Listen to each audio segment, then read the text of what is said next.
Ya es la segunda sesión o el segundo evento que estoy participando con los organizadores. Y bueno, vamos a comenzar a hablar de este tema que es bastante interesante. Un momento, para confirmar, recuerden que voy a dar las indicaciones del dictado. De preferencia, por favor, les pediría que todo el mundo tenga desactivado su audio, por favor. Por temas de conectividad, no enciendo la cámara, sino se entrecorta el audio. Yo he tenido problemas en capacitaciones virtuales, el internet no es muy bueno que digamos, así que para tener una mayor fluidez del audio, he desactivado la cámara, pero igual me van a escuchar y tienen presente el PPT a la vista. Asimismo, cuando yo empiece a realizar preguntas, limítense a responder por el chat y no por audio, por favor. Cuando les digan que dejen de responder, solo dejen de responder para yo continuar con la respuesta o la explicación del tema que se está tratando. ¿Está bien?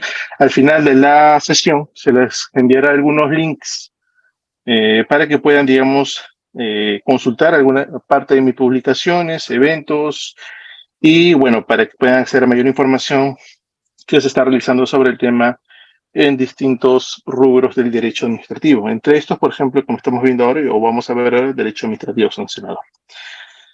Bueno, entonces, en atención a eso, vamos a tratar este tema, que es de vital importancia.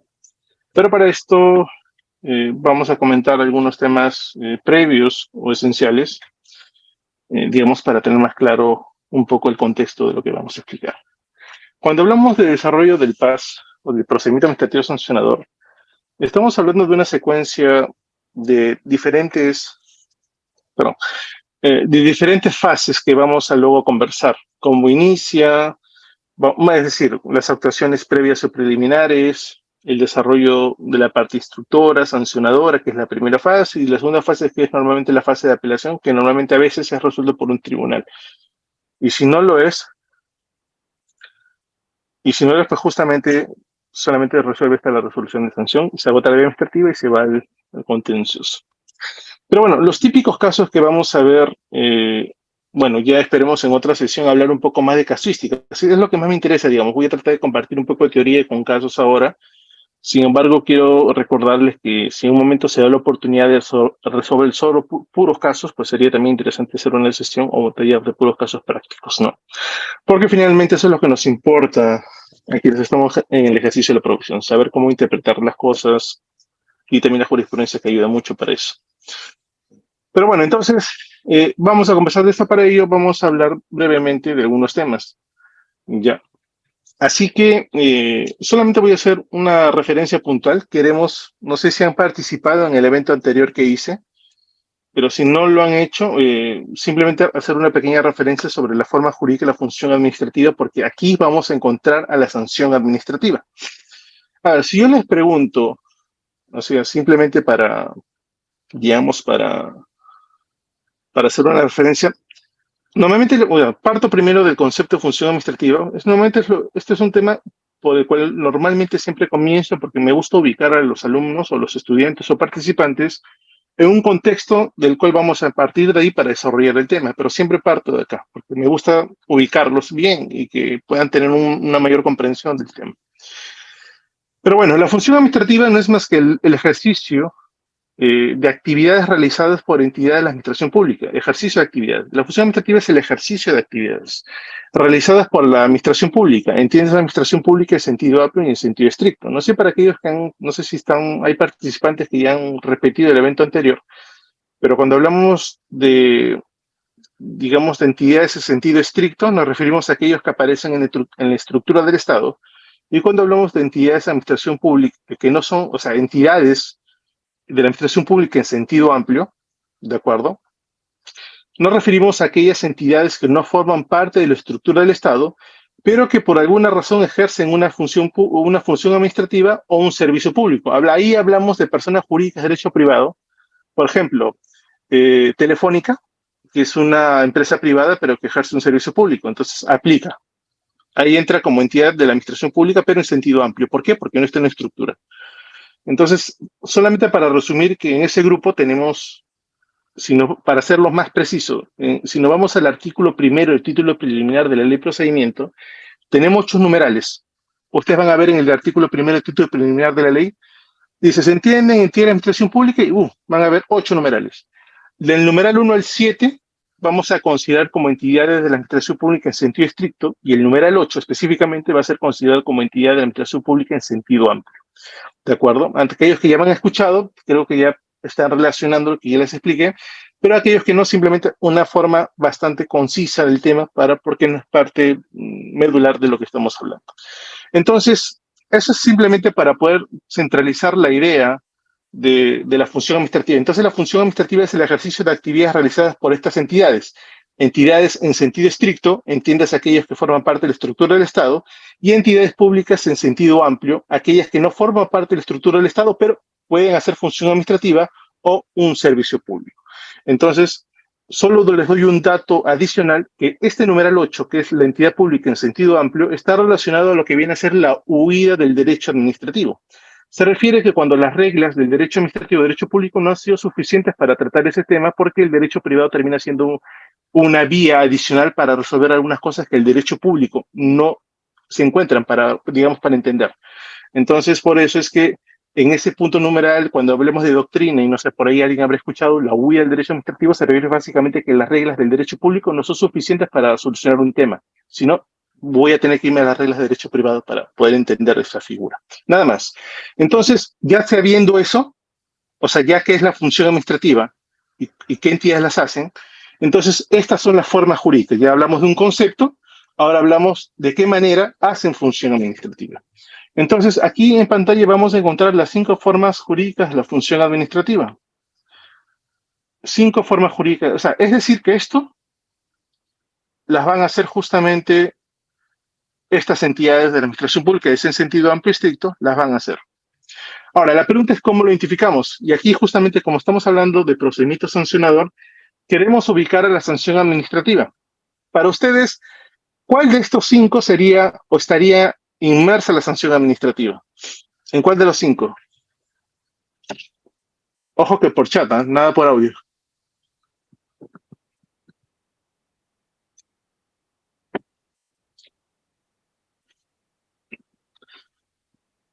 Exacto, ¿no? Muy bien. Pero ¿qué tipo de acto administrativo sería para ustedes? En la doctrina se maneja un tipo de acto administrativo que se llama, no es interno este lady, no es interno. Eh, a esto se le llama, a la sanción administrativa, como veremos más adelante, se le llama acto administrativo de gravamen. Pero igual, es un tipo de acto administrativo, ¿de acuerdo? Es un acto administrativo de gravamen que luego voy a explicar más o menos de qué trata la figura, pero la idea es ubicar la sanción administrativa acá. Ahora, a ver, no sé cuántos alumnos hayan de la clase anterior, de la sesión anterior que hice sobre función administrativa.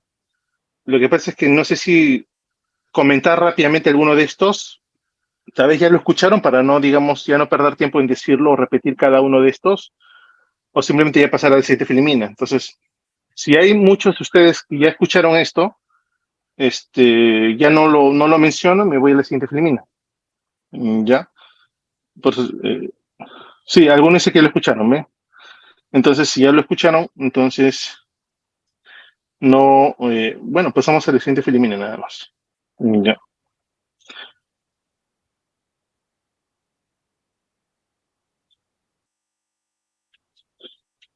A ver, bueno, entonces solamente deme 2 minutos, nada más para decirlo, ¿ya? Para aquellos que ya lo escucharon, excelente, pero voy a hacerlo 2 minutos para que algunos que no lo llevaron lo puedan apuntar. Digamos, hay que ser un poco más empáticos con el resto de sus compañeros. Solo 2 minutos y nada más, ¿sí? Solo son 2, 3 minutos que me demoraré y pasamos al siguiente tema, por favor. Comprendan a sus compañeros que no han estado, así que sería bueno también pensar un poco en ellos, ¿sí? Ya, entonces 3 minutos, no nos perdamos mucho tiempo porque tenemos que avanzar. Bueno, rápidamente esta forma jurídica de la función, esta forma jurídica de la función administrativa las vamos a palpar de qué manera, ¿no? Por ejemplo, la pregunta es, por ejemplo, si todas estas entidades que hemos mencionado, las entidades que están dentro del artículo primero y título primero, todas, absolutamente todas, hacen estas cosas. O sea, estas 5 formas jurídicas de la función administrativa. El acto administrativo, hecho administrativo, reglamento, contrato público estatal o acto de administración interna. Pero yo les voy a dar solamente las carnecitas, digamos en criollo, las carnecitas de cada uno, apunten nada más, Y con eso va a ser suficiente. O sea, no me voy a explayar porque ya lo han escuchado, pero solamente les voy a dar la parte medular de cada uno. ¿Ya? Si menciono alguna norma, toman nota de la norma también para que puedan revisarla desde su casa. Bueno, recuerden que al final de la sesión, para aquellos que no han estado, se les va a compartir un link para que puedan descargar el texto único ordenado de la ley de procedimiento totalmente actualizado. Yo he sacado una versión concordada, sumillada, del tubo hasta la última modificación de la ley. Así que van a poder también descargarla al final de la sesión de manera totalmente gratis. Bueno, brevemente, por ejemplo, y lo voy a mencionar con ejemplos rápido y así vamos avanzando y terminamos esta parte. A ver, por ejemplo, si alguien construye, digamos, invade la zona o la vía pública con una construcción, ya sea una casa, un restaurante o lo que sea, lógicamente que la municipalidad va a llegar a fiscalizar eso y lógicamente que esa construcción está prohibida, está proscrita porque es una vía pública. ¿Cuál sería la consecuencia inmediata, digamos, de hacer eso? ¿Qué es lo que va a operar allí? ¿No? Entonces, lo que normalmente es lo que la entidad va a decidir demoler, pero ojo, una cosa es la decisión mediante la cual se va a demoler y otra cosa es la actuación física mediante la cual se va a demoler. Entonces yo les digo, sale la resolución de sanción de, perdón, la resolución de demolición y luego sale y luego físicamente se acercan a demoler.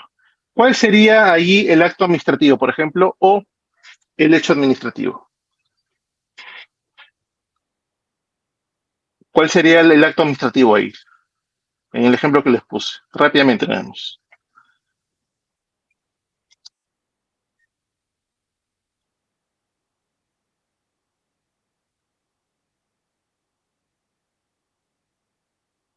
Exacto, la decisión de la resolución de demolición sería el acto administrativo, ¿no?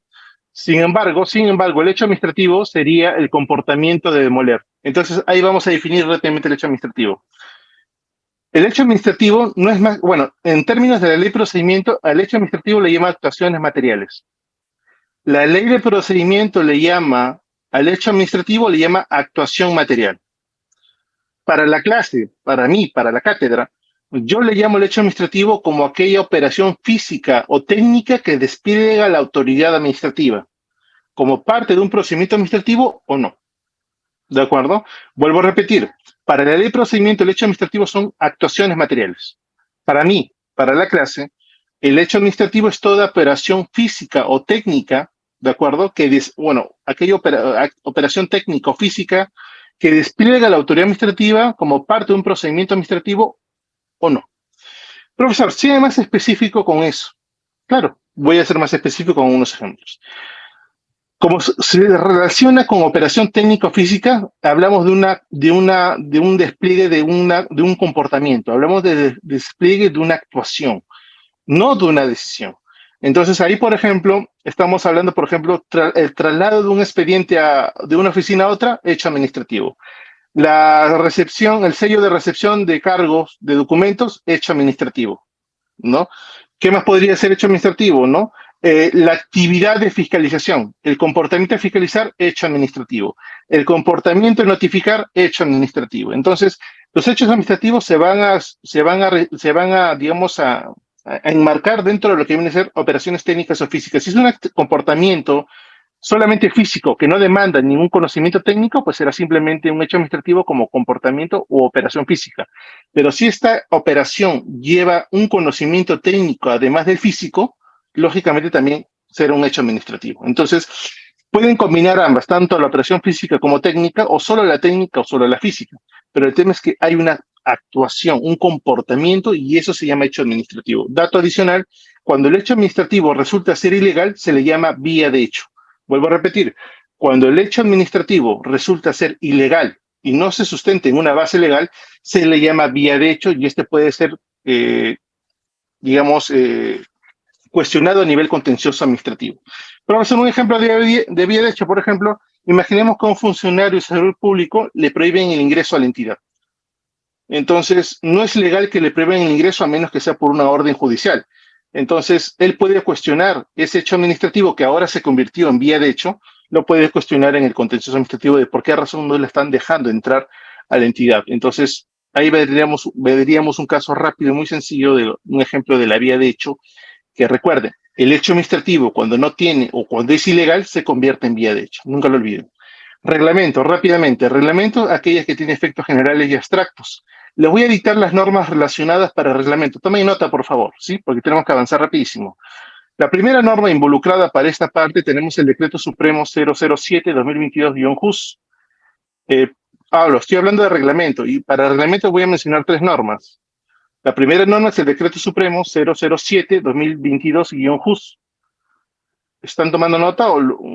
Sí, espero que sí. Decreto Supremo 007-2022-JUS. La siguiente norma es la Ley Orgánica del Poder Ejecutivo, la Ley 29158.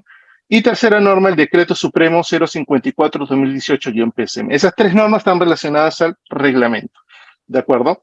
Vuelvo a repetir, Decreto Supremo 007-2022-JUS, la Ley Orgánica del Poder Ejecutivo, la Ley 29158, ¿de acuerdo? Y finalmente el Decreto Supremo 054-2018-PSM. Creo que las clases la están grabando, así que la pueden como que rebobinar el video si quieren escucharlo. Ya. Ya, esas tres normas para entender el reglamento. Ya. Definitivamente es así. La doctrina habla de cuatro tipos de reglamentos, ¿no? El reglamento ejecutivo, el reglamento autónomo, el reglamento de necesidad y el reglamento organizacional.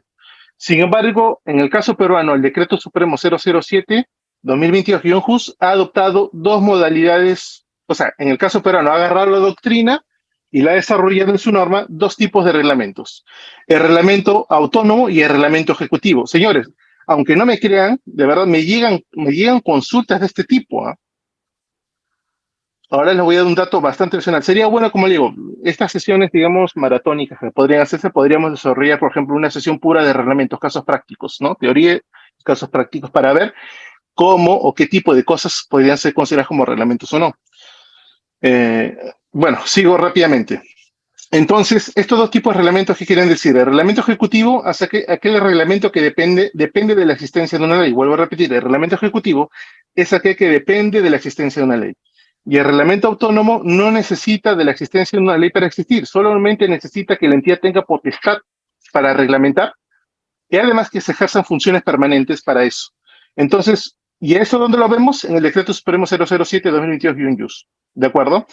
Vuelvo a repetir, dos reglamentos autónomos ejecutivos. El ejecutivo depende de una ley para existir y el autónomo no depende de una ley para existir. Solo necesito de asignación de potestad reglamentaria, de acuerdo a ley, asignada por ley, más funciones permanentes y con eso sería suficiente para poder reglamentar sin necesidad de tener una ley. Eso se le llama reglamento autónomo y está en el Decreto Supremo 007-2021. Ya estoy hablando tan rápido como los comerciales de radio, así que por favor tomen nota para no perder mucho tiempo. Listo. Entonces, dato adicional. A este tema se le agrega lo que viene a ser normas autoaplicativas y heteroaplicativas. Creo que no sé si lo mencioné en la primera sesión que hice con ustedes, pero por si acaso acá lo estoy recordando. Normas autoaplicativas y heteroaplicativas. ¿Alguien sabe más o menos de qué trata? Bueno, si no es así o si lo saben, voy a tratar de darle una precisión. ¿Qué tiene que ver con esto, profesor? Las normas heteroaplicativas y autoaplicativas con el tema de reglamento. Es muy sencillo. Cuando hablamos de normas autoaplicativas y heteroaplicativas, hablamos de la vigencia de la norma. Imaginemos que sea un reglamento o una ley. Por ejemplo, las normas autoaplicativas, ¿de acuerdo? Bueno, comenzamos mejor con la heteroaplicativa, ¿ya? La norma heteroaplicativa básicamente la vamos, digamos, y esto es una sentencia, las sentencias del Tribunal Constitucional son las que refieren sobre este tipo de situaciones, pero básicamente para hacerlo muy rápido y concreto es que las normas heteroaplicativas necesitan de una norma, o sea, no de una norma, necesitan de un acto posterior para ser vigentes. Ojo, luego voy a poner el ejemplo. Las normas heteroaplicativas necesitan de un acto posterior para su aplicación, no vigencia, ya son vigentes. Ahora pongo ejemplos, para no confundirlo, solo notan la idea. Las normas heteroaplicativas necesitan de un acto posterior para su aplicación y las normas autoaplicativas no necesitan de un acto posterior para su aplicación. Ejemplo, inmediato. Sale una ley. Se publica, vamos a imaginar que se publicó un jueves. ¿Cuándo entraría vigencia? ¿De acuerdo a la Constitución? Vigencia hablo.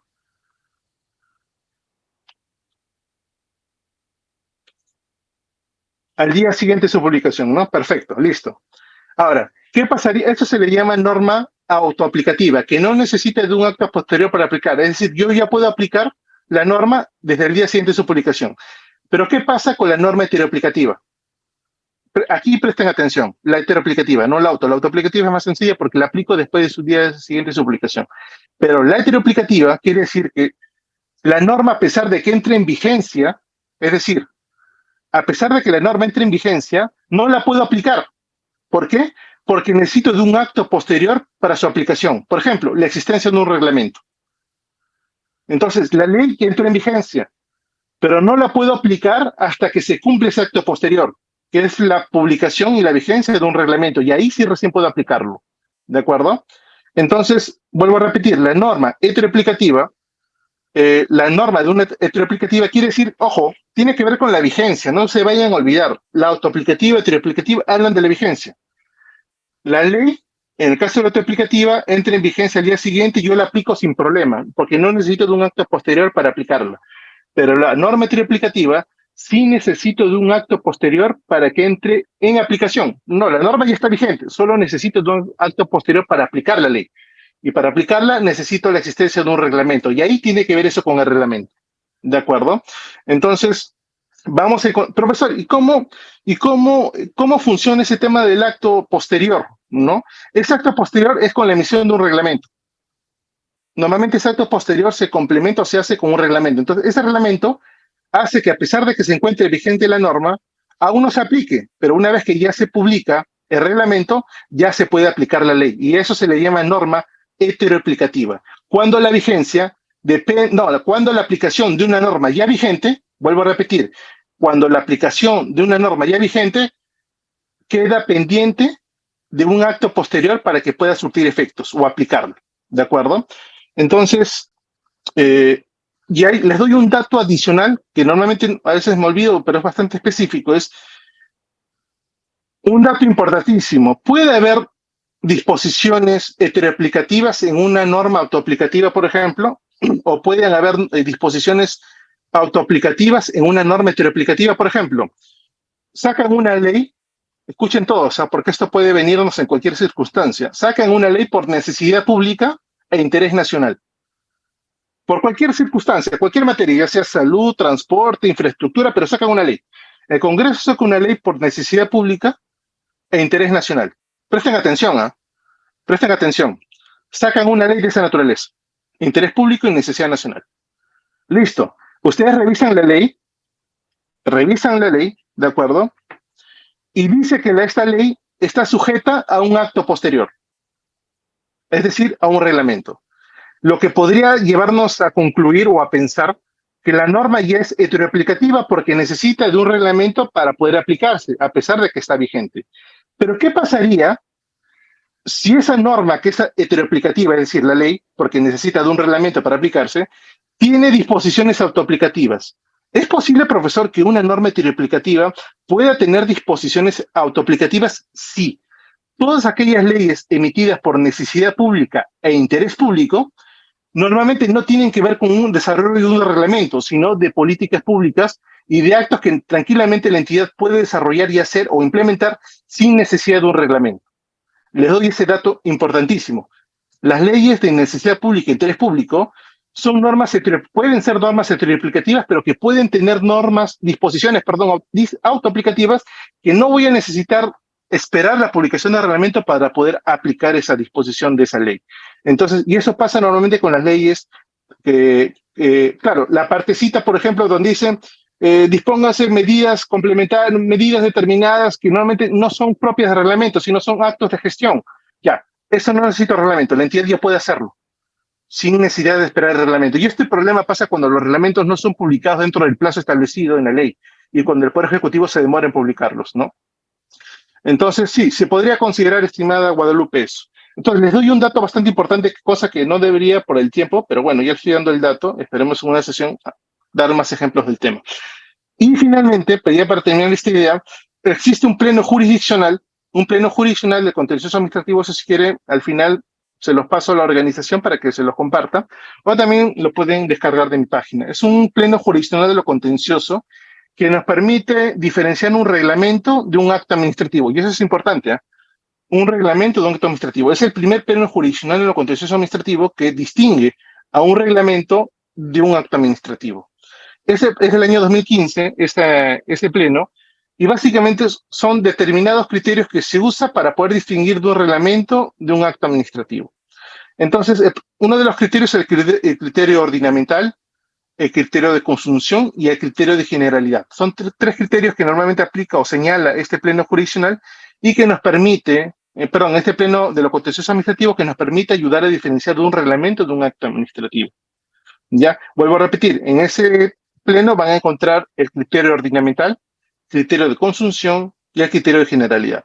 Así que al final de la sesión se los puedo compartir o también lo pueden descargar directamente de mi página, ¿de acuerdo?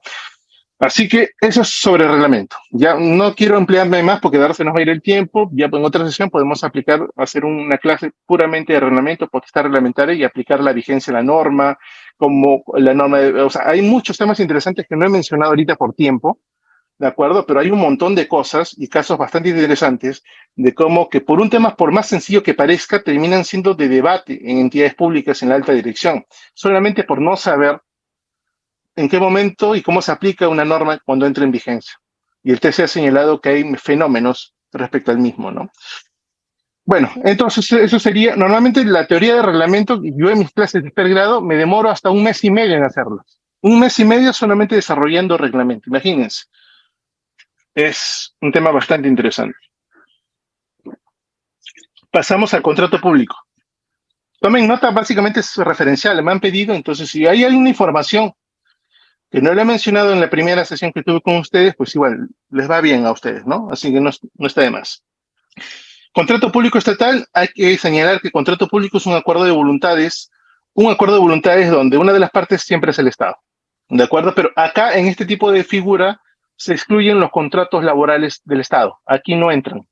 Solamente entran los contratos, por ejemplo, donde básicamente existe la prestación o producción de bienes y servicios y obras, por ejemplo, en el caso de ley de contratación del Estado, contratos de concesión, contrato de contrataciones de ley de contrataciones de reglamento de contrataciones de Petroperú, que es distinta a la ley de reglamento de contrataciones del Estado, la 3225, la ley de contrataciones de Caliwarma, ley de contrataciones de Juegos Panamericanos, todos son modalidades de contratos públicos administrativos, entre ellos también la concesión administrativa, ¿de acuerdo? Entonces, pero ¿cuál es el elemento importante que voy a resaltar acá? Porque no es la clase, pero de todas maneras voy a mencionar que para la existencia de un contrato público estatal es que debe existir de por sí dos cosas, interés general y la prerrogativa de poder público, que esto viene de la doctrina francesa, la puissance publique, ¿no? Prerrogative de puissance publique en francés, que básicamente es la prerrogativa del poder público, ¿no? Esta prerrogativa del poder público básicamente más el interés general, forman elementos bastante esenciales e importantes para encontrarnos frente a un contrato público.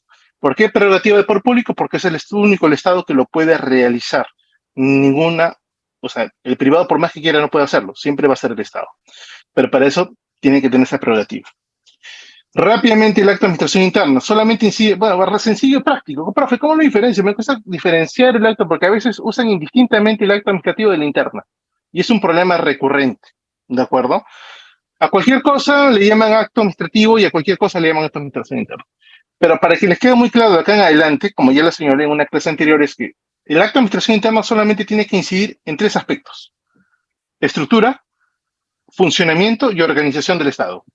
Es decir, cualquier acto que se realice o que se cometa o se manifieste o se dicte, digamos, en términos de estructura, funcionamiento y organización de la entidad, y además que quede dentro de la esfera de la entidad, será considerado acto de administración interna. El requisito primero esencial es que sea dentro de la esfera de la entidad y que ese acto incida en la estructura, organización y funcionamiento de la entidad. Por ejemplo, profesor, designar un comité de selección. Eso sirve para el funcionamiento, porque van a servir para, digamos, llevar a cabo una actividad. Acto de administración interna. Profesor, sacar una resolución de presupuesto. ¿En qué tiene que ver? Funcionamiento, organización, estructura. Funcionamiento, porque con eso van a poder contratar algo. Profesor, han aprobado la base por un concurso público. Estructura, funcionamiento, organización. Pues, puede influir en la organización o funcionamiento, ¿no? Profesor, han desplazado, han rotado a alguien de acá a otra área. eso tiene que ver con la organización, ¿no? Entonces, así, cualquier decisión que incida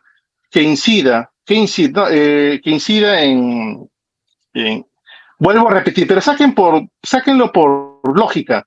Si les estoy diciendo que cualquier decisión que incluya o se infiera o aplique o influya en la estructura, funcionamiento de organización de la entidad será acto de administración interna. El resto no lo va a hacer, pues. Acá me preguntas si el informe de precalificación de una secretaría técnica es un acto, es una declaración, ¿de acuerdo? Hay que tener en cuenta que vamos a encontrar ciertos informes, algunas cosas, por ejemplo, vamos a encontrar, y esto lo dejo aclarado para que no se confunda, pero hay muchas cosas que sacan las instituciones mediante decisiones, ya sean precedentes o informes, que equivocadamente, que equivocadamente le llaman a algo que es acto de administración interna, acto administrativo, y lo que es acto administrativo le llaman acto de administración interna. No se dejen llevar por eso, ¿ya? La idea es que normalmente para solamente restringir el acto de administración interna, simplemente ustedes piensen en que tienen que incidir en la estructura, funcionamiento de organización. Es todo. Y el resto va a tener que evaluarse para saber si esto se dirige a un tercero. ¿Está bien? O si forma o va a influir en un tercero, pues será un acto de entiéndase una declaración como acto administrativo. Entonces, esto, por ejemplo, es del PAT, ¿no? Lo que hemos mencionado acá es lo del PAT, y vamos a ver que los informes, incluso toda actuación o acto que se emita en el curso de un procedimiento administrativo, ¿de acuerdo? Incluso antes también, y que tenga incidencia en el administrado será una declaración, un acto administrativo, pero ojo, no va a ser definitivo, sino será de trámite. Creo que ya hemos explicado en su momento la diferencia entre un acto administrativo definitivo y un acto administrativo de trámite. Los memorandos, eso les doy un dato, los memorandos en toda su vida siempre serán actos de administración interna, ¿de acuerdo? Nunca serán actos administrativos. Y finalmente tenemos el acto administrativo que es, claro, solamente les voy a mencionar los artículos relacionados para entender el acto administrativo. Artículo 1, 5 y 29 de la ley de procedimiento. Vuelvo a repetir, para entender el acto administrativo, refiéranse al artículo 1, 5 y 29 de la ley de procedimiento administrativo general. Vuelvo a repetir, para entender el acto administrativo, artículo 1, 5 y 29 de la ley de procedimiento administrativo general. Son los tres artículos relacionados al acto administrativo y entiéndase como aquella declaración que emite la autoridad de forma unilateral hacia a una persona natural o jurídica, que va a ser de naturaleza individual y que va a producir efectos en su esfera jurídica. ¿De acuerdo? Entonces, para esta decisión, la regla esencial es que tienen que salir de la entidad, tiene que ser fuera de la entidad. ¿Está bien? Así que, a diferencia de la administración interna, que no sale. Les voy a dar un dato que normalmente les doy a mis alumnos de pregrado, es que el único caso que vemos con una administración interna sale de la esfera de la entidad, solamente es uno, nada más, uno. Es la famosa colaboración entre entidades. Hay una disposición en la ley de procedimiento que se habla de colaboración entre entidades y ese sería el único supuesto por el cual un acto de administración interna sale. El resto nunca sale de la esfera de la entidad. Listo, entonces terminamos esto. ¿Les pareció bien? Ya, listo. Creo que, bueno, espero haber corrido un poco el tema. Bueno, aquí tienen un gráfico de las modificaciones de la ley de procedimiento. Creo que ya lo tienen acá. Lo tienen que hacer. Solamente les voy a decir las normas para aquellos que no estuvieron, las más importantes para mí, para que puedan revisarlas y estudiarlas. La primera norma con mayor modificación que me parece importante estudiar es el decreto legislativo 1272. No, pues si no es acto administrativo no es apelable, pues, ¿no? A eso me refiero. Nada, un acto de administración interna jamás va a ser apelado, nunca en su vida. Bueno, veamos. Entonces, decreto legislativo 1272, o menciono los números de los cuadros, ¿les parece? En lugar de la norma, y ustedes apuntan allí, ¿ya? Las normas importantes que deberíamos revisar es el cuadro 2, el cuadro 8, el cuadro 12, el cuadro 14 y 15. 2, 8, 12, 14 y 15. De este cuadro son las normas que deben revisar para entender y comprender mejor las modificaciones de la ley de procedimiento. En este cuadro van a poder evidenciar absolutamente todas las modificaciones. Bueno, y aquí creo que ya entramos el tema un poco más. Ay, ¿qué pasó?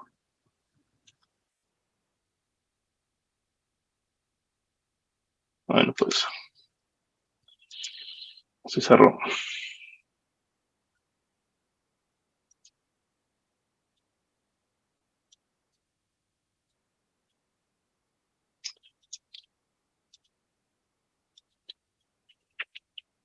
Bueno, dentro de las potestades administrativas, justamente la que vamos a hacer es la potestad sancionadora, ¿de acuerdo?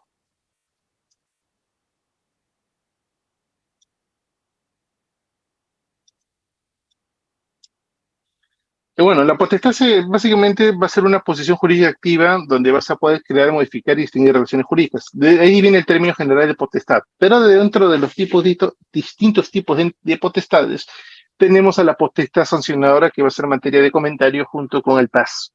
Entonces, entre ellas vamos a elegir justamente la sancionadora. ¿Ya? Potestad sancionadora, ¿de acuerdo? Y para eso vamos a empezar a hablar sobre el derecho administrativo sancionador. ¿Se me va escuchando bien? ¿Se va entendiendo el orden o que estamos?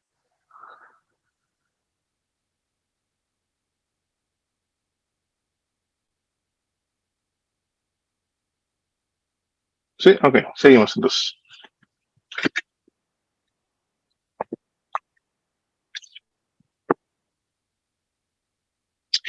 Bueno, la potestad sancionadora, pero para eso vamos a partir del derecho administrativo sancionador. El derecho administrativo sancionador, cuando nos pregunten o querramos hablar de esta figura, vamos a referirnos al derecho administrativo sancionador como el conjunto de normas que buscan disciplinar la potestad sancionadora por parte de las entidades de administración pública.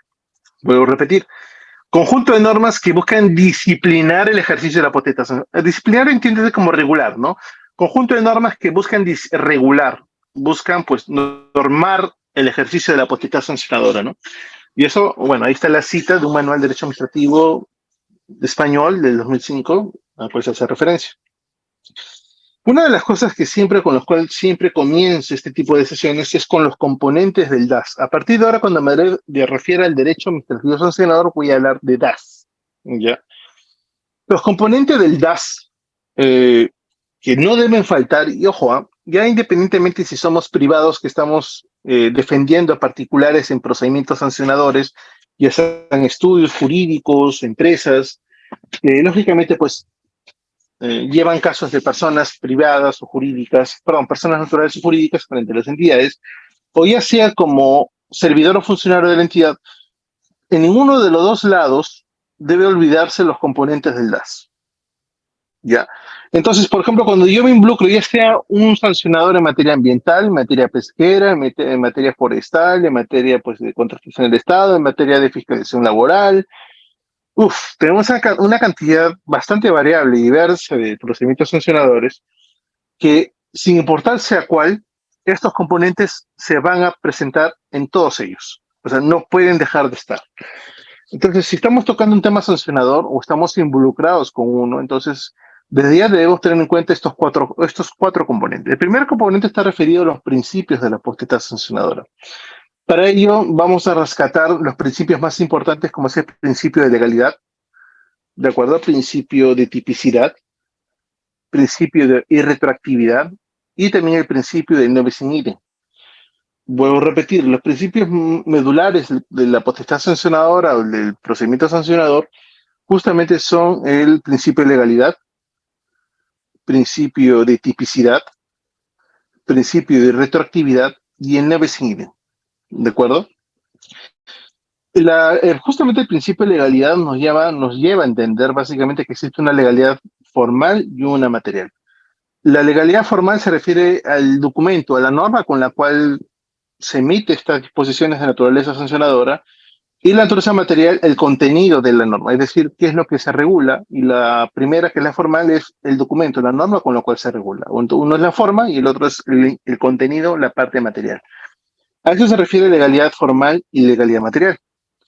Y uno de los principios que algunos, digamos, estudiosos también de la doctrina señalan que del principio de legalidad se desprende el de tipicidad y el de retroactividad, ¿no? Ya saben que la tipicidad se refiere al reconocimiento de conductas en la norma, lo cual va a contener dentro de ellas las infracciones y sanciones administrativas, que vamos a ver en un momento. Y justamente el principio de retroactividad viene a ser básicamente que yo aplico la norma vigente al momento de ocurrido el hecho. Nunca olviden, cada vez que revisemos un caso de paz, nunca olvidar que la norma con la cual tengo que estudiar el caso es la norma con la cual estuvo vigente el momento de cometerse el hecho. Pero si durante el desarrollo del procedimiento sancionador sale una nueva norma modificando o derogando la anterior norma, allí tengo que ponerme en el supuesto de la famosa excepción de la retroactividad que viene a ser la retroactividad benigna. Es decir, la nueva norma va a tener disposiciones más favorables respecto a la anterior norma con relación a este administrado. ¿Y por qué, profesor? Porque lógicamente la norma lo ha hecho así, de esa manera, y ha preferido justamente tener disposiciones más benignas. Entonces, ¿en qué se traduce la retroactividad benigna, que es una excepción de la retroactividad? Es que la norma que modifica o que deroga va a retroceder en el tiempo para aplicar a un supuesto derecho en el cual la norma no existía. ¿De acuerdo?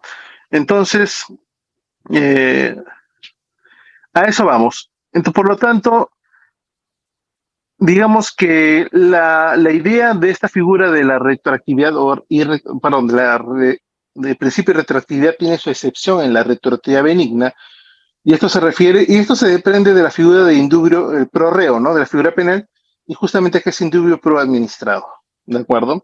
Entonces, la única excepción, bueno, y hay que recordar que el principio de retroactividad, eh, al momento de hablar de su excepción, que es la retroactividad benigna, recuerden que la excepción de la retroactividad es la retroactividad benigna, tiene supuestos de aplicar esta retroactividad. Justamente el mismo principio se habla de ello. Entre ellos, por ejemplo, es que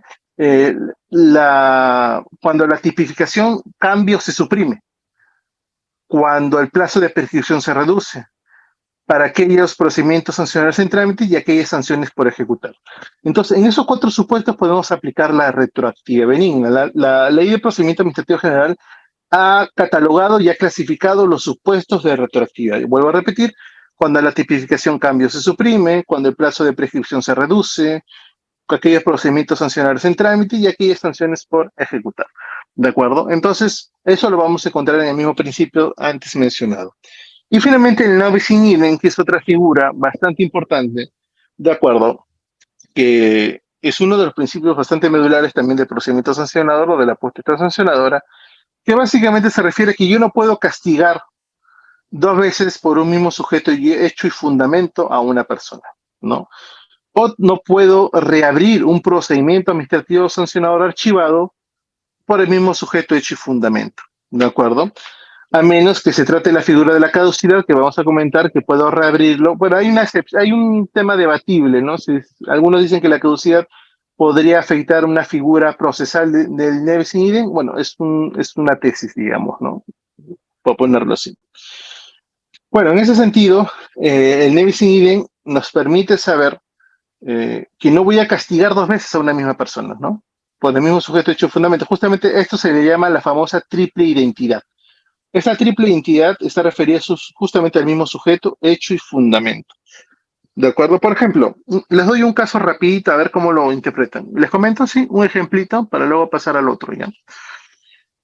Vamos a imaginar, eh, ustedes son la autoridad municipal y encuentran a una persona que comete una infracción al estacionar su auto en un lugar que está prohibido, pues, ¿no? Lógicamente. El señor comete la infracción lunes, martes, miércoles y jueves, los 4 días. Y por cada una, la entidad le ha iniciado un procedimiento sancionador por cada día que ha cometido la infracción. Sin embargo, el administrado, al momento de acercarse a la entidad, les ha dicho, no, esto es no bis in idem.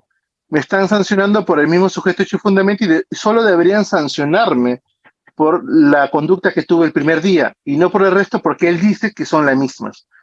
La pregunta, ¿cómo ustedes la responderían al administrado? ¿Tiene razón o no tiene razón?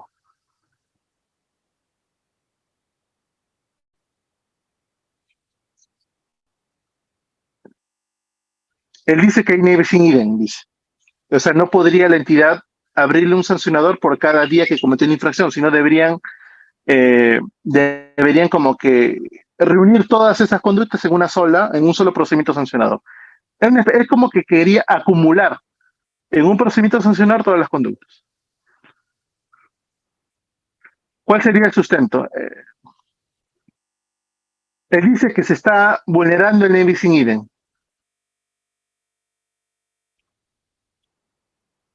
Y por eso, o sea, por ejemplo, imaginemos nosotros, ya que paren de responder, porque me distrae, ya paremos de responder. Ahora les explico.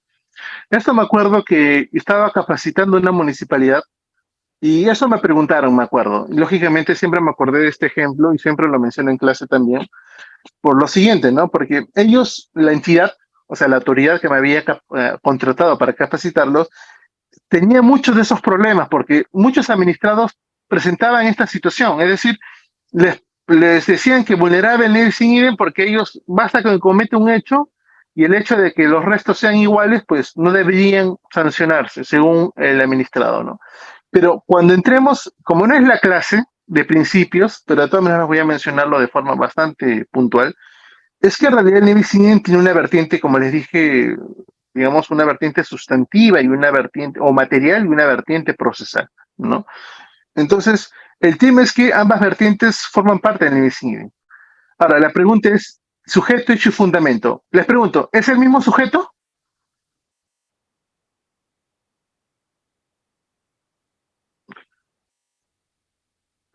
Vuelvo a preguntar, ¿es el mismo sujeto? Sí, ya.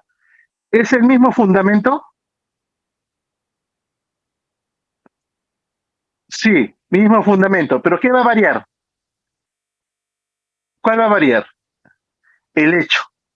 ¿Qué pasa con el hecho? El nebis in idem habla del hecho como el momento que se comete la infracción, pero ese momento tiene que ver con la fecha, lugar y hora. Lo que cometió al día siguiente es diferente a la primera que hizo. Por lo tanto, la pregunta es, ¿procedería a hacerle un procedimiento sancionador por cada una?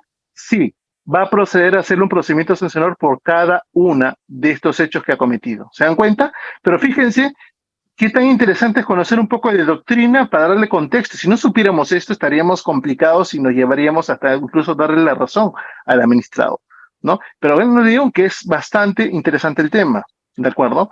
Entonces, ya esperemos hacer, no, por eso les digo y sugiero a la organización que un tiempo más adelante podamos hacer un taller práctico y sancionador, revisar, aplicar principios, casos. Creo que eso nos interesa bastante y un poquito de doctrina, lógicamente, ¿no? Para no perdernos en la idea. Pero esta cosa viene de la doctrina, leer bastante es importante, ¿no? Entonces, muy, muy interesante. Los talleres ayudan mucho, ¿no? Trabajar con casaciones, trabajar con sentencias, trabajar con muchas cosas, ayuda bastante, ¿no? Y claro, ¿no? Lo mismo sería William, ¿no? William es, ¿no? No, Wilber, sí. Si se comete el mismo día diferentes horas, igual, son diferentes hechos, ¿de acuerdo? Porque el hecho debe cometerse en un momento específico. Y el momento específico dejó de ser cuando se infringió en otra hora. Digamos, fue en la mañana y luego fue en la tarde. No hay ningún problema, ¿de acuerdo? Bueno, esperemos, los talleres van a ayudar mucho, esperemos que hagamos un taller. Ya creo que la semana pasada he hecho un taller con otra organización, así que están funcionando bien. Bueno, ahora vamos rápidamente al procedimiento sancionador. El procedimiento sancionador es bueno, es el desarrollo del MIS, lógicamente, ¿no? Donde justamente vamos a hablar en un momento sobre el desarrollo del mismo, que es justamente lo que nos lleva a esta sesión, ¿de acuerdo? Eh, sí, sí, al final estoy sacando varias publicaciones y artículos digamos, en materia de contratación. Yo escribo sobre muchos procedimientos sancionadores, pero digamos, por las cosas que veo, también saco de contratación del Estado. Pero igual, el principio aplica igual, ¿ah? Así que van a poder ver ahí en mis publicaciones, ¿sí? Pero al final, no se preocupen, al final se les comparte los links. Igual lo hicimos en la primera sesión, así que igual va a pasar ahora. ¿Ya? Bueno, el procedimiento sancionador es el segundo componente del PAS, que no podemos olvidar por ninguna circunstancia. ¿De acuerdo? Les pregunto, ¿puede haber sanción administrativa sin PAS? No, es imposible, ¿no? Es un acto de gravamen la sanción que tiene que ser como consecuencia de un PAS. Y ahora les pregunto a ver cómo andan en derecho administrativo. Si un procedimiento sancionador, o sea, yo sanciono a alguien sin procedimiento sancionador, ¿qué pasaría con esa resolución de sanción? ¿Sería válida o no? Ok, me acaban de decir la palabra nula o nulo. Ok, si quiero invocar una causal de nulidad, ¿cuál invocaría y en qué artículo de la ley está? A ver cómo están.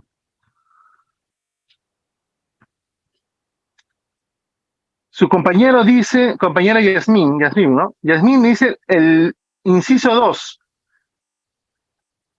Señorita Yasmín, ya que respondió, le pregunto, si me ha mencionado el inciso 2 del artículo 10, ¿qué elemento de validez, qué elemento de validez estaría? Y bueno, ya se adelantó Jean-Pierre, claro, muy bien.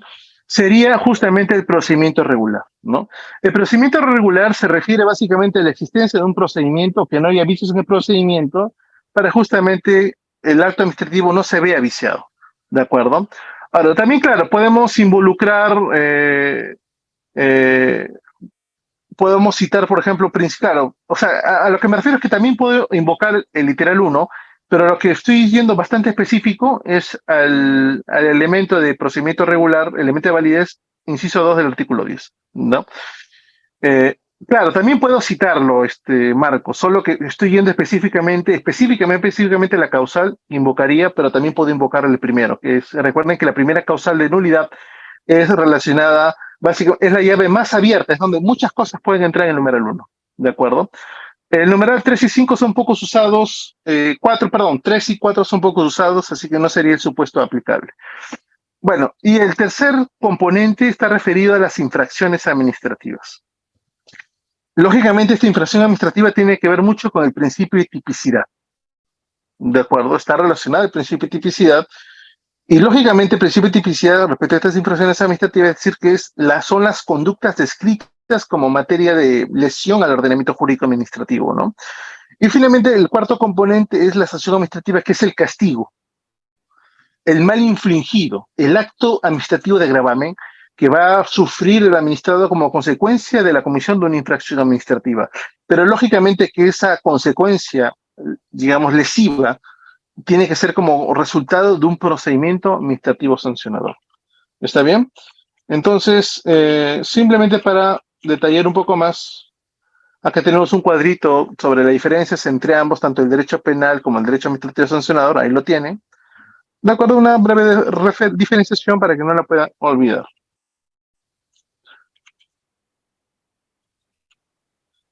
Nosotros hemos considerado, tenemos una definición propia de infracción administrativa y a veces muchos me preguntan, o sea, parece sencillo, oye, cometieron una infracción administrativa, ¿no? Pero si le preguntas al colega, no te sabe definir una infracción administrativa, no sabe qué es.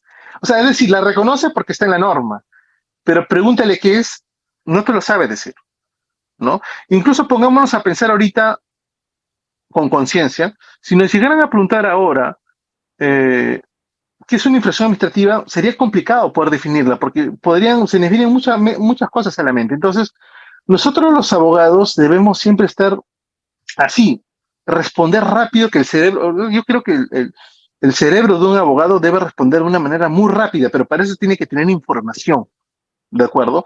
Si no tenemos información, pues lógicamente no sabemos qué responder, y eso se aprende estudiando, ¿no? Entonces, no debemos olvidar que los abogados debemos actuar con mucha rapidez. O sea, creo que nuestro cerebro como abogados debe reaccionar rápidamente a muchas cosas, ¿no? Y justamente cuando nos preguntan es una forma de reacción rápida para saber responder.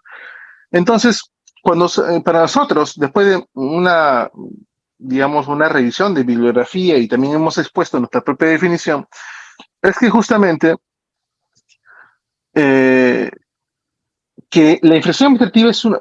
Ojo que quiero enmarcar la relación que tiene con el delito. Primero comienzo con la del delito y luego voy a la infracción administrativa. Siempre en clase de Derecho Penal nos han dicho que el delito eh, es de alguna manera aquella conducta típica, antijurídica y culpable. Voy a repetir, que el delito es aquella conducta, o sea, es una conducta típica, antijurídica y culpable. ¿De acuerdo? Son los elementos del delito. Conducta típica, antijurídica y culpable. Lo mismo pasa acá.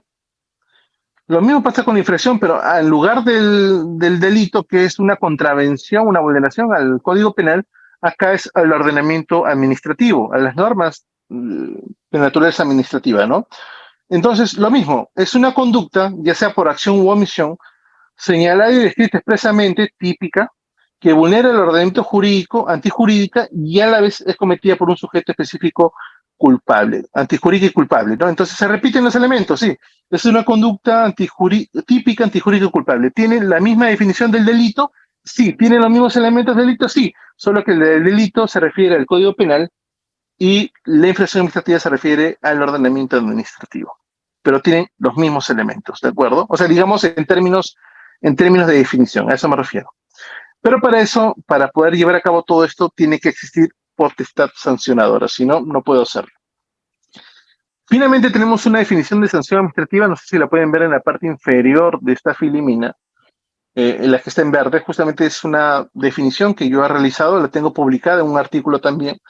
Yo he definido la sanción administrativa como un acto administrativo de gravamen impuesta por la administración a la esfera jurídica de los administrados por la comisión de una determinada infracción administrativa. ¿De acuerdo? O sea, siempre es tener en cuenta, claro, que si nosotros conocemos bien los conceptos, va a ser más sencilla nuestra labor como abogados. Independientemente si está en el sector público o privado, créanme que conocer bien las instituciones, la naturaleza, nos permite justamente entender en qué casos aplicar una y cómo denominarla correctamente, ¿no? Nunca olvidar eso, ¿sí? Asimismo, las sanciones pueden tener dos funciones, una preventiva y una represiva. La preventiva busca desincentivar las conductas infractoras, mientras que la represiva busca castigar la conducta del infractor. ¿De acuerdo? Entonces, en ese supuesto, vamos a ver.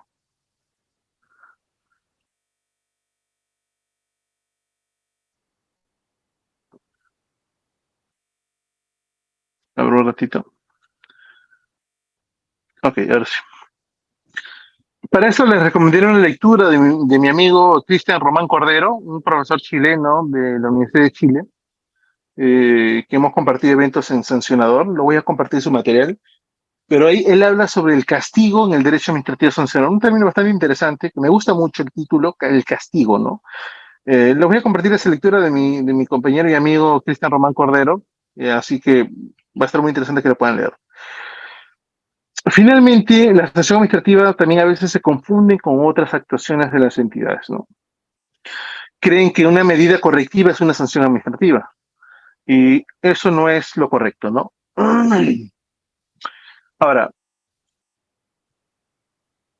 digamos que en este supuesto que estamos viendo acá, por ejemplo, rápido nada más, un ejemplo, ¿no? Hay un local comercial, un centro comercial que está vendiendo ropa adulterada. Entonces, le van a iniciar un procedimiento sancionador que termina con una multa a este centro comercial y a la vez le cierran el local. Voy a repetir, es un centro comercial que vende ropa adulterada, le inician un sancionador, le imponen una multa y a la vez le cierran el local. O ya le cerraron el local. Entonces, ¿cuál sería la sanción administrativa y cuál sería la medida correctiva allí? En el ejemplo que les he puesto.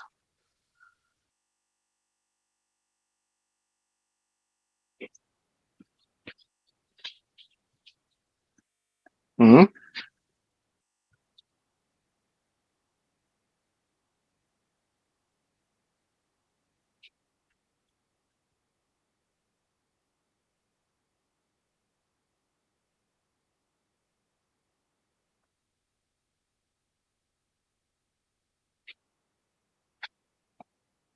A ver, ahí ves, hay una primera confusión, ¿ven? ¿Ven? Ahí está. Ahí están las confusiones. ¿Se dan cuenta? Ahí está, ¿ves? Por eso necesitaba diferenciarla, pero está en la filimina, ¿no? En realidad, la sanción administrativa es la multa y la medida correctiva es el cierre del local, ¿de acuerdo? Entonces, vuelvo a repetir, la sanción administrativa es la multa, muy bien, Juan, Jan, ¿no? Jan, muy bien, la sanción administrativa es la multa y el cierre del local, la medida correctiva. La medida correctiva lo que busca es restablecer las condiciones legales al momento de cometerse la infracción antes, ¿no? Busca restablecer todo, ¿no? Bueno, la multa es normalmente pues de naturaleza pecuniaria, ¿no? No, no he visto una multa que no sea pecuniaria. Bueno, normalmente es de naturaleza económica, ¿no? Entonces, digamos que las medidas correctivas son distintas a las sanciones administrativas, lo que quiere decir. La medida correctiva es distinta a la sanción administrativa. Y en los ordenamientos municipales vamos a encontrar medidas provisionales, preventivas, un montón. Ojo que eso no lo regula la ley de procedimientos, sino lo vamos a encontrar en las normas sancionadoras o quiz, como les llaman las municipalidades, que tienen distintas formas de medidas administrativas, ¿no? Y digamos que en ese caso, por ejemplo, bueno, yo estoy pensando ahorita en materia de contrataciones, en materia de UEFA, en materia de tránsito, lógicamente que no necesariamente van a ser pecuniarias, ¿no? De todas maneras, por ejemplo, en el caso, ojo que existen distintos y una cantidad diversa de regímenes sancionadores. Eh, pero bueno, regresando al tema, cuando hablemos de cada una, podemos estudiar la naturaleza de cada sanción, ¿no? Por ejemplo, en materia de servir, no existen las multas, ¿no? A eso me refiero, ¿no? No confundir que una multa es, o sea, la naturaleza de la multa normalmente es pecuniaria, es lo que quiero decir. No, normalmente, de acuerdo a la teoría de la sanción administrativa. Eh, el fino. Ahí luego voy a mencionar más adelante, creo que tengo una filimina sobre el tema, ¿ya? Pero bueno, normalmente hay que recordar que estas entidades rosa ya cuentan con potestad sancionadora. Ellos lo hacen por ordenanza, o sea, es decir, que tienen asignado y lo pueden reglamentar. Como ven, ellos no tienen leyes, ellos sacan normas dentro de esa, porque dentro de su estructura jerárquica normativa, la ordenanza tiene, bueno, y también, bueno, aparte de su ley orgánica, que es la que la regula, pues pueden sacar ese tipo de reglamentos, ¿no? Como les dije, para eso hay que consultar, hay que conocer muy bien el tema de las fuentes del derecho administrativo para saber muy bien cómo aplica una o el otro. Para eso les recomendé las tres normas hace un momento. Recuerdan las tres normas, revísenlas por favor, léanlas, porque es muy importante y se van a nutrir muchísimo de esa parte. Otra figura con la cual bastante se confunden, he visto, es el tema de la nulidad del acto administrativo con la sanción administrativa, por ejemplo. Vamos a imaginar que un postor presenta documentación falsa para ganar una buena pro. ¿No es así? Pero bueno, él cometió una infracción en términos de la ley de procedimiento, perdón, la ley de contratación del Estado, cometió una infracción ya al momento de presentar documentación falsa. Pero al momento que le otorgan la buena pro, se lo otorgan en base a esa documentación falsa. Por lo tanto, ese otorgamiento de la buena pro, que es un acto administrativo también, es ya contiene un vicio. Por lo tanto, una cosa es que el Tribunal de Contrataciones sanciona a la empresa por esta comisión de esta infracción por documentación falsa, que eso se llama sanción administrativa, y otra cosa es que la entidad declare nulo el otorgamiento de la buena pro, entiende ese acto administrativo porque fue como consecuencia de un vicio que se presentó en el procedimiento, es decir, con documentación falsa o inexacta, ¿no? Entonces, en términos del Tribunal de Contratación del Estado, dice que la nulidad de oficio sirve para sanear ojo, no lo estoy diciendo yo, estoy citando al Tribunal de Contrataciones, dice que la nulidad de oficio sirve para que la entidad pueda sanear el procedimiento, ¿no? Entonces, pero en realidad lo que busca la nulidad de oficio es, digamos, dejar sin efecto actos administrativos que se encuentran viciados y retrotraer todo hacia atrás para dejar sin efecto todo lo actuado posteriormente hasta que se retrotraiga el momento de cometer el vicio, ¿no? Entonces, la finalidad es eh, declarar inexistente ciertos actos que se cometieron a partir del vicio y manifiestamente ilegal, y eso es distinto a la sanción administrativa. Entonces, no confundir la nulidad del acto administrativo con la sanción administrativa. Lo mismo pasa con la revocación del acto administrativo, que es distinta a la nulidad de oficio del acto administrativo. La revocación tiene que, básicamente, se va a limitar al tema, o no, entre los diferentes supuestos que tiene el caso de revocación, se refiere básicamente, por ejemplo, a dejar sin efecto un acto administrativo cuando se perdieron las condiciones legales eh, que al momento dieron origen al acto administrativo, ¿no? ¿Quieren un ejemplito de revocación, tal vez para que lo entiendan? La nulidad de oficio se puede iniciar, sí, se puede, claro, lógicamente se puede pedir, y solamente es otra cosa que la entidad, pues, resuelva hacerlo, ¿no? Pero sí se puede pedir. Ojo que es distinto recurso. Normalmente a veces, ¿qué pasa? Y esto les doy un consejo a todos, ¿no? Eh, El tema es que en el caso de la nulidad de oficio del acto administrativo, es un dato que les doy, es que, ¿qué es lo que suele pasar o pasa, por ejemplo, ¿no? Acá justamente cuando me dicen la petición de parte, ¿ya? Claro, es un consejo que les doy, es un dato que no está en la ley, pero les doy. Por ejemplo, ¿qué pasaría si la entidad, eh, por ejemplo, digamos, vamos a ver que hay un procedimiento determinado y un acto que ustedes consideran que es ilegal, pero ya se acabaron los recursos administrativos, por ejemplo, ¿no? Eh, pero tú crees que la entidad se mantiene en el error, por ejemplo, ¿no? De haber cometido esa actuación. Entonces, lo único que te queda es ir al contencioso, pero antes de eso, puedes tú pedir la revisión de oficio de la más alta autoridad administrativa, del superior jerárquico, ¿no? De quien emitió el acto, ¿no? Entonces, eso es o sea, estoy solicitando, se le pone en la sumilla o en el asunto, solicito revisión de oficio, dos puntos, modalidad, entiéndase, nulidad de oficio del acto administrativo. Nunca la presenten como recurso porque la entidad, al momento que usted la presenta como recurso, la nulidad de oficio, lo va a rechazar porque no es un recurso la nulidad de oficio. Si es una modalidad de revisión de oficio que le corresponde y le compete solo a la entidad. Entonces, quiero que recuerden que cuando vayan a presentar un escrito, ya no hay forma de presentar recursos, nunca presenten la nulidad de oficio como un recurso. Porque la nulidad de oficio del acto administrativo, ojo, hablo de nulidad de oficio, no de la nulidad del acto administrativo que es distinta. Hablo de la nulidad del acto administrativo del artículo 10, que de los supuestos, y otra cosa es del 202, de la ley de procedimiento, ¿no? La nulidad de oficio, nunca la soliciten bajo la modalidad de un recurso, porque eso no es un recurso, en primer lugar, y segundo, que la puedes pedir como administrado, pero es una potestad de la entidad realizarla, ¿de acuerdo? Entonces, bueno, ya sus casos particulares lo vamos a ver en mi página. Si quieren consultarme o pasarme preguntas, lo verán ahí, si no se me va. Se puede solicitar si ya está judicializado. eh, sí, se puede hacer, no habría ningún problema. En los supuestos de contencioso no te dicen que no lo puedes hacer. Sí, puedes hacerlo, ¿no? Pero bueno, me pidieron un ejemplo rápido de, ya, por favor, sus casos personales luego los vemos, si no se nos me va. Ya me faltan solo 20 minutos nada más. Se nos va el tiempo y no he abordado el tema.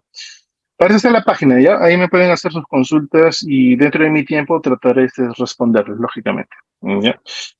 Vamos, la revocación es concreta, un ejemplito, así sencillo nada más. Vamos a imaginar, atención, a ver, porque normalmente no es la clase, pero bueno, igual les doy el ejemplo. Vamos a imaginar que una empresa, eh, la diferencia, Roxana, te voy a invitar a mis clases de San Marcos, al final, no sé, vayan a San Marcos, estoy dictando todos los viernes desde las 3 hasta las 9 de la noche. Pueden entrar y ahí pueden escuchar todo eso. Si quieren de forma gratis, San Marcos permite el ingreso a todos. Ya, así que son tantas preguntas que me hacen, no voy a tratar de expandirme, sino, ojo, no se preocupe, pueden hacerlo por la página, ¿ya? Al final. Pero pueden visitarme también en San Marcos, ¿sí? Bueno, el tema es, ya me perdí, puesto cuando veo las preguntas, ya, revocación, ya, revocación. Ah, eh, vamos a imaginar que una empresa, una persona jurídica quiere iniciar la actividad de producción de plástico, por ejemplo, ¿no? Entonces, ese tipo de actividad, pues normalmente es una actividad económica, lógicamente la producción usa químicos, normalmente, y para eso no se puede hacer en cualquier lugar este tipo de producción de compuestos o de materiales, ¿no? Por lo tanto, uno de los requisitos es que el lugar donde se vaya a realizar esta actividad, por ser justamente de naturaleza industrial, es que se realice en un lugar un poco alejado o no urbano. Utilizamos el término no urbano, ¿de acuerdo? Entonces, una de las condiciones legales para que pueda emitirse la licencia de la actividad económica a esta empresa es que el lugar donde se vaya a ejercer pues sea un lugar no urbano, ¿de acuerdo? Entonces, van a un determinado distrito o lugar y obtienen la licencia para ejercer la actividad por parte de la autoridad municipal o provincial, digámoslo así. Pero una de las condiciones para que puedan emitir esta licencia de funcionamiento de esa actividad o la autorización es que justamente la empresa o la persona jurídica las condiciones legales que para emitirse esa licencia es que el lugar sea un lugar no urbano, porque es un lugar industrial y no podría afectar, la idea es que no afecte a la gente que vive por la zona. Bueno, al paso de año y medio, después de un año y medio, el lugar deja de ser no urbano y se convierte en un lugar urbanizado. Ya hay construcciones, casas, colegios, iglesias, lo que sea. El tema es que lo que inicialmente se pedía para esa actividad de la empresa, que era justamente una de las condiciones para la emisión del acto administrativo, que es la licencia, la autorización, es que justamente el lugar sea un lugar no urbano. El lugar se convirtió en urbano, ya dejó de ser no urbano. Entonces, simplemente la pregunta es concreta. ¿Esa condición cambió o no cambió? Después de un año y medio, ¿de acuerdo al ejemplo? Cambió. Por lo tanto, ¿qué va a hacer la autoridad administrativa? Va a tener que revocar esa licencia porque una de las condiciones legales que dieron origen a ese acto administrativo inicialmente desaparecieron con el tiempo. Entonces, al momento que desapareció con el tiempo, ya ese acto administrativo no puede seguir existiendo. Entonces, pero como pueden apreciar, en ningún momento la entidad está revocando por una manifiesta ilegalidad, porque hay que recordar que en la revocación no es por manifiesta ilegalidad, sino por pérdida. Uno de los supuestos es, o lo más común es la pérdida de condiciones legales que dieron origen inicialmente al acto administrativo. Y solo al momento de perderse esa condición, hace que la entidad tenga que revocarle la licencia. Ahora, si por causa imputable al administrado, no procede ninguna indemnización, y si es por parte de la propia autoridad que le revoca, o sea, por causa imputable, o sea, no imputable al administrado, pues lógicamente podría proceder una indemnización, ¿no? Entonces, hay que entender que la revocación básicamente uno de sus supuestos más típicos es que se apliquen cuando se pierden las condiciones legales que dieron origen inicialmente al acto administrativo. Y entonces, ante esa situación, ¿qué hacen? Se revoca. ¿De acuerdo? Entonces, como ven, la diferencia es bastante clara con la nulidad de oficio. Bueno, ya hablamos de principios, rápidamente prescripción, tipo de sanciones. Vamos a repente, este material queda para ustedes y vamos a hablar del tema, ¿no? Corremos por acá, por aquí, por allá. Me acaban de preguntar. Yo estoy en San Marcos, en el aula 148. Ya, ahí estoy dictando desde las 3 hasta las 9, dicto 4 cursos. Administrativo 1, Administrativo 2, Seminario de Derecho Administrativo y Derecho Administrativo Económico. Yo les sugiero que como ustedes son profesionales, tal vez puedan ir a la parte del curso de seminario que comienza de 6 a 7 y media, ¿no? ¿Por qué? Porque es más práctico. Los chicos ya tienen teoría y como que ahí estamos haciendo más casos prácticos, ¿no? En cambio, Administrativo 1 y 2 estamos yendo más lento, ¿no? Lógicamente porque son los primeros años.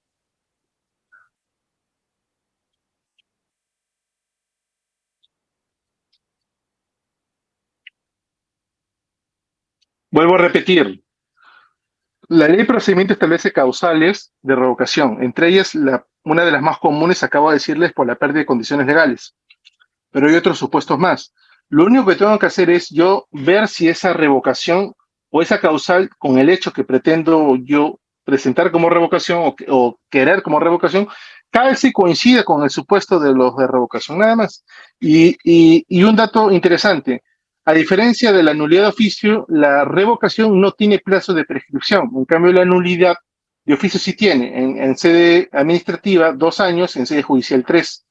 Entonces, les doy un dato importante. La revocación del acto administrativo no tiene plazo. Es decir, pero se puede presentarlo cuando, sí, puede presentarlo cuando se te dé la gana, ¿no? Así que no hay ningún problema. Bueno, aquí tenemos el desarrollo del procedimiento sancionador. Es el tema que justamente nos llama, ¿no?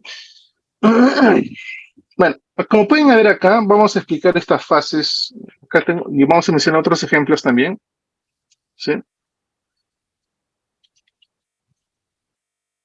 Ojo, si quieren saber sobre medidas administrativas, sí, 148. Si quieren saber sobre medidas administrativas, acá les he puesto algunos ejemplos, pero ya queda en el material para ustedes, ¿sí? Ahí están las provisionales, correctivas, complementarias, preventivas. Por tiempo no nos va a dar, ¿ya? Bueno, veamos. El desarrollo, hay que recordar que el procedimiento administrativo sancionador nunca inicia con las averiguaciones previas o preliminares. Es decir, esa parte previa o preliminar de actuaciones no inicia el PAS, ¿de acuerdo?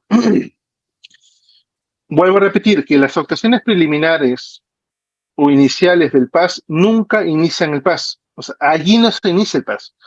El PAS se va justamente, o sea, esto se va a iniciar de oficio, de alguna manera, digamos, por iniciativa propia, orden superior, petición motivada de otro órgano o denuncia.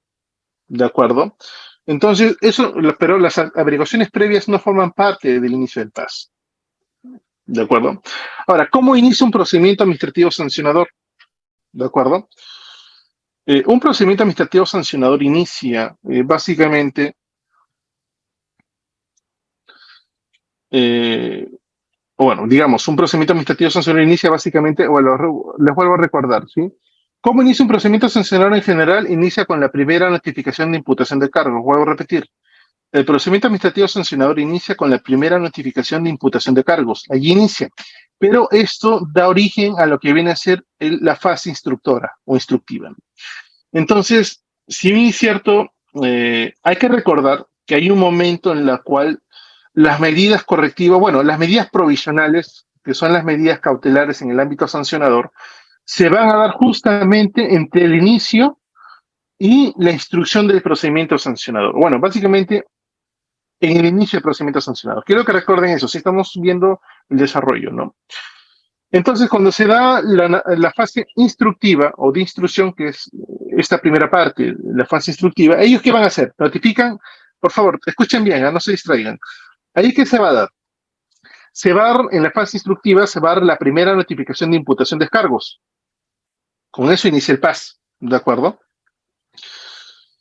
Luego, ¿qué va a suceder? Vamos a ver. Una vez que yo notifico la primera notificación de imputación de cargos, ¿qué sucede luego? ¿El administrado qué va a hacer? Va a presentar sus descargos. ¿Está bien? ¿Es correcto?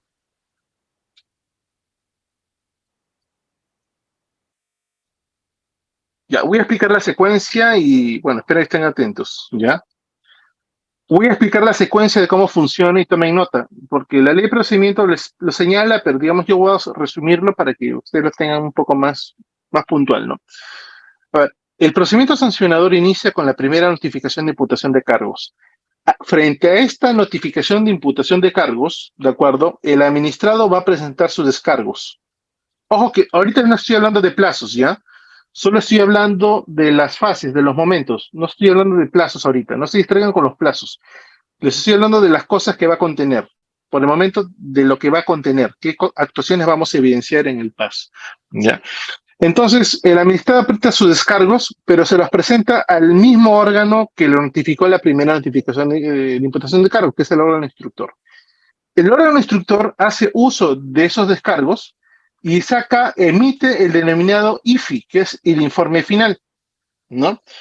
Ellos sacan el informe final, está bien, lo van a emitir el informe final, y justamente se la van a remitir al órgano sancionador junto con los descargos. Entonces, es el órgano sancionador que va a notificar este informe final para que otra vez el administrado presente sus descargos. ¿De acuerdo? Entonces, el administrado vuelve a presentar por segunda vez sus descargos, pero esta vez contra el informe final. Ahora, ¿qué va a hacer el órgano sancionador? Ya con el informe final y con la segunda presentación de descargos, va a sacarse su resolución de sanción. ¿De acuerdo?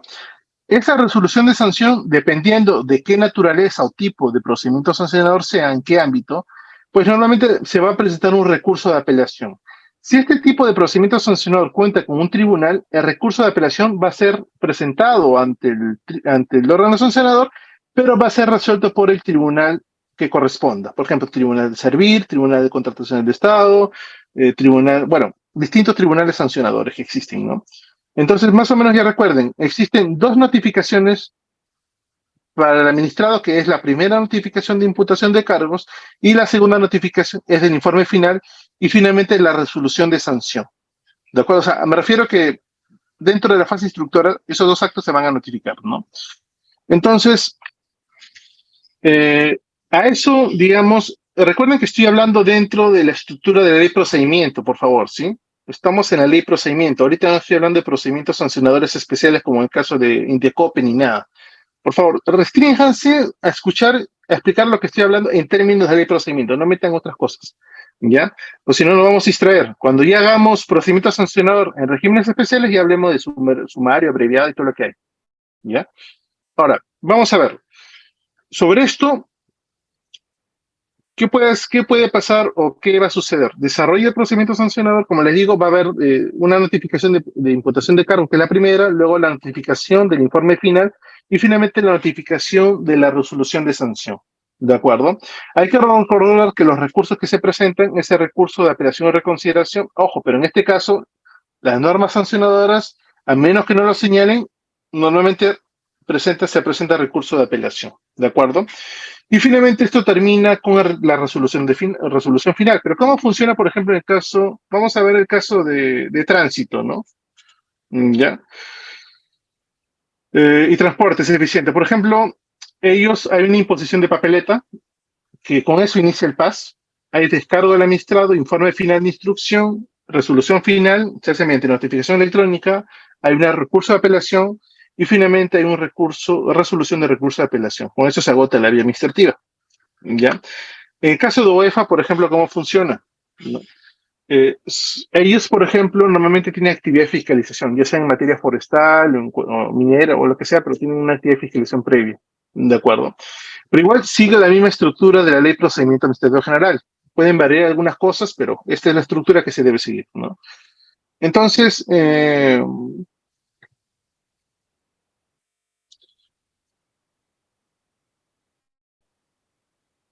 acá acabo de leer algo que me parece importante mencionar. Lourdes nos dice: si no hay pronunciamiento de la autoridad instructora ante el descargo, el administrador puede solicitar el silencio.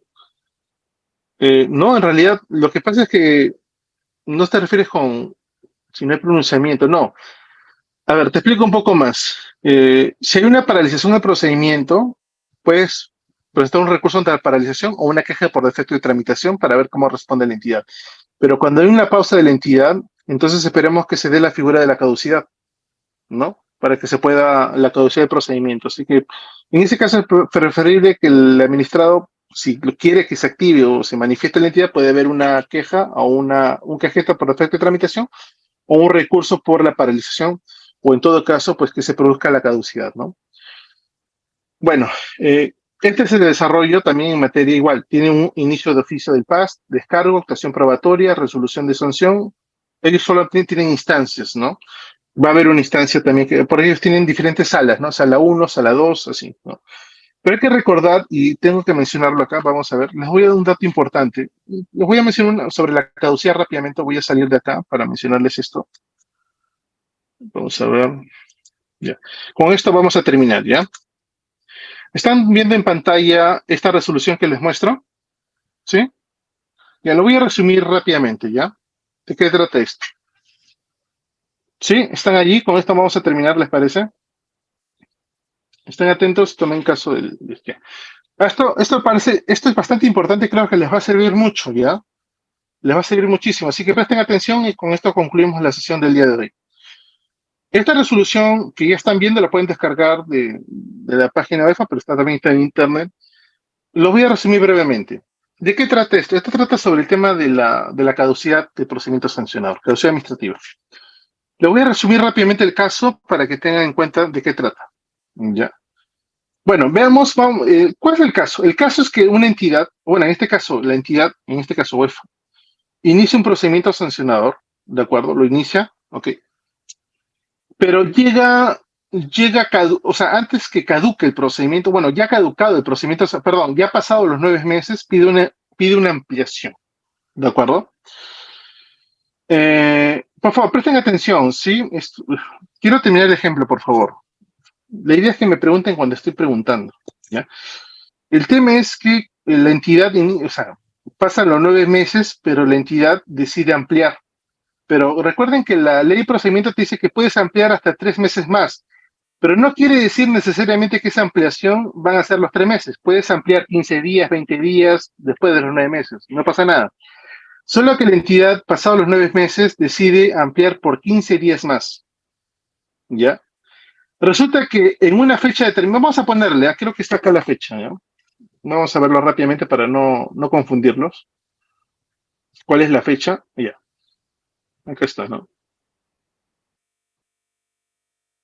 Acá está. Acá dice, tenía hasta el 22 de abril para resolver el PAS, o sea, con el plazo adicional, ¿no? Sin embargo, de la revisión de los actos advierte que mediante resolución tal, que pone fin al PAS, se notificó el 22 de abril, justo el último día de los 15 días, que diría, pero a las 16:31 horas. O sea, la fecha estaba bien. Era el último día para resolver dentro del plazo de ampliación de la caducidad, o sea, de los 9 meses, pero ellos lo aumentaron, en lugar de 3 meses, lo aumentaron 15 días. Pero la fecha estaba bien, era correcta. Sin embargo, lo había hecho un minuto después del horario de funcionamiento de la entidad. Para esto, ¿qué hace? Miren acá. Acá está el cargo, la constancia de depósito de notificación electrónica. O sea, la entidad le notifica al administrado, como pueden apreciar acá, un minuto después, a fin de que no opere lógicamente la caducidad, ¿no? Y acá está, 4:31 con 54 segundos, cuando la entidad normalmente es hasta las 4:30, de acuerdo a su... Si no, ya funciona hasta el día siguiente, ¿no? Entonces, ¿qué pasa acá? Que para esta resolución dice, habla de notificaciones y todo eso, ya. Pero acá lo resume.